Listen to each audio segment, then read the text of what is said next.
عن عبد الله بن مسعود رضي الله تعالى عنه قال قال رسول الله صلى الله عليه وسلم ألا أخبركم بمن يحرم على النار وبمن تحرم عليه النار على كل هين لين قريب سهل أو كما قال النبي عليه الصلاة والسلام আল্লাহর রাসূল বলেন, ওগো আমার সাহাবীরা, আলা উখবিরুকুম, আমি তোমাদেরকে খবর সংবাদ দিব কিনা, বিমান ইয়াহরুমু আলান নারি ওয়া বিমান তাহরুমু আলাইহিন নার, যার জন্য জাহান্নামের আগুন হারাম, যার জন্য জাহান্নামের আগুন হারাম এবং জাহান্নামের আগুন যার শরীরের একটি পশম পর্যন্ত স্পর্শ করতে পারবে না।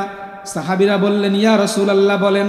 আল্লাহর রাসূল বললেন, আলা কুল্লি হাইয়িনিন লাইয়িনিন করিবিন সাহালিন, চার গুণে গুণান্বিত ব্যক্তির জন্য জাহান্নামের আগুন হারাম।